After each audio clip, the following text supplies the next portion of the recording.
आज हम एक ऐसे चालाक हत्यारे की बात करने जा रहे हैं जिसने अपने अपराधों से पूरे भारत को हिला दिया था। हम बात कर रहे हैं देवेंद्र शर्मा की, जिन्हें डॉक्टर डेथ के नाम से भी जाना जाता है।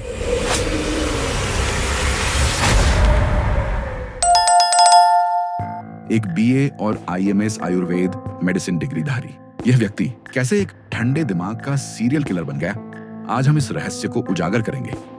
देवेंद्र शर्मा उत्तर प्रदेश के एक छोटे से गांव का निवासी था।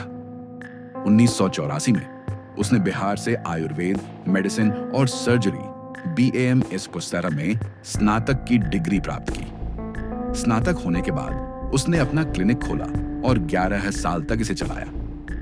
1994 में एक गैस डीलरशिप योजना में निवेश करने के बाद 11 लाख रुपए की धोखाधड़ी का शिकार होकर उसे वित्तीय नुकसान हुआ।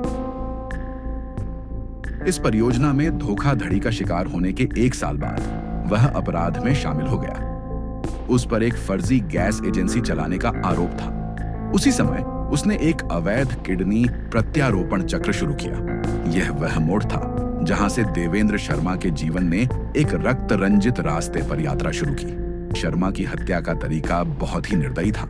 वह ट्रक, कार या टैक्सी चालकों को फर्जी ट्रिप पर बुलाता था। एक बार जब शिकार उसके कब्जे में आ जाता तो उन्हें बेहोश करने वाली दवा दी जाती थी और फिर उनके साथ ऐसा कुछ किया जाता था जिसकी कल्पना भी नहीं की जा सकती। वह उन्हें मार डालता था और उनकी गाड़ियां चोर बाजार में बेच देता था। अपहरण के बाद उनकी किडनी निकाल ली जाती थी और इसके बाद सभी सबूत मिटाने के लिए मृतदेहों को हजारा खाल में फेंक दिया जाता था, जिसे मगरमच्छों के लिए जाना जाता था। नतीजतन उनका कोई अता पता नहीं मिलता था।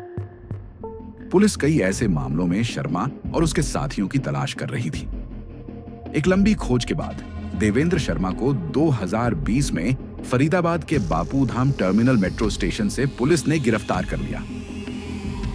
पुलिस के हाथ लगने के बाद शर्मा ने स्वीकार किया कि वह 50 से 100 से अधिक हत्याओं में शामिल था। उसने मगरमच्छों से भरे खाल में मृतकों के शवों को फेंकने की बात स्वीकार की। हत्याओं की सही संख्या अज्ञात है, क्योंकि उसने कहा 50 हत्याओं के बाद उसने गिनती खो दी, जैसा कि मीडिया ने बताया है। उसे 7 मामलों में दोषी ठहराया गया है।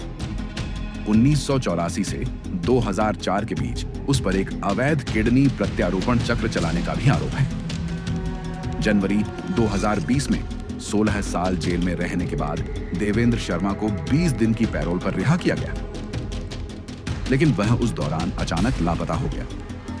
कई सालों तक पुलिस उसे ढूंढ नहीं पाई। अपराध शाखा को उसकी तलाश करने का काम सौंपा गया था। 2025 में अलीगढ़, जयपुर, दिल्ली, आगरा और प्रयागराज सहित कई शहरों में 6 महीने तक अभियान चलाने के बाद टीम ने उसे राजस्थान के दौसा क्षेत्र के एक आश्रम में पाया, जहां वह एक झूठी पहचान के साथ एक आध्यात्मिक पुरुष के रूप में छिपा हुआ था। उसकी गिरफ्तारी के साथ ही एक ऐसे सीरियल किलर का अंत हुआ जो कई सालों से पुलिस को चकमा दे रहा है।